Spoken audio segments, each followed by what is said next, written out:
ওইবারও চায় রোকেয়ারও চায়, আসলে কনফিউজ জীবনে কারে চায় আসলে। ব্যাচেলার পয়েন্ট সিজন 5 এর পরে মানুষ আরেকটা কাবিলাকে পাবে। শুরুর দিকে কাবিলা যেরকম ছাগল চুরি করতো, এখন তো চাইলেও পারবে না। কাবিলা যত সিজন গেছে একটু ম্যাচিউর হয়েছে আসলে।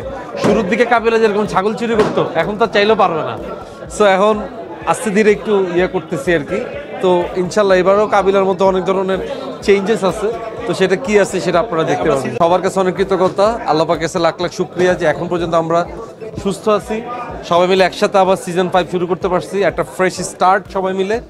সো আজকে তো দেখলেন যে আমাদের সব আর্টিস্টরাও সবাই খুশি যে নতুন করে আবার একটা জার্নি শুরু হয়েছে। এখন আর রাস্তাঘাটে বলতে হবে না ভাই সিজন 5 কবে আসবে ভাই, এই অ্যান্সার দিতে দিতে ভাই কাহিল হয়ে গেছি। আসলে এটাই কাবিলা, বুঝছেন, মানে ওইবারও চায় রোকেয়ারও চায়, আসলে কনফিউজ জীবনে কারে চায় আসলে। তো এখন দেখা যাক ও কাকে পায় আসলে ওর লাইফে, দেখা যাক। 120টা এপিসোড হবে আমাদের, তো 120টা এপিসোডের গল্প তার একসাথে করা যায় না। সো আমরা স্টেপ বাই স্টেপ আগাচ্ছি। তো ইনশাল্লাহ এর থেকেও হয়তো বা কোনো বিস্ময়কর কোনো জিনিস থাকতে পারে। মানে আমার ডিরেকশন দিতে ভালো লাগে, অভিনয় করতে ভালো লাগে। অভিনয়টা আপনারা খেয়াল করে দেখবেন, আমি খুব মানে মাঝে মধ্যে অভিনয় করি।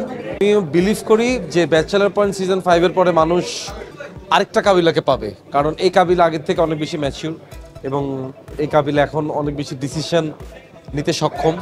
আগের মতো ফাফরবাজি অবশ্যই ওর মধ্যে থাকবে, কিন্তু সেটা বা কতটুকু, সেটার অনেক চেঞ্জেস এবং অনেক ইনোভেটিভ কিছু জিনিস এবার মানুষ কাবিলা থেকে পাবে।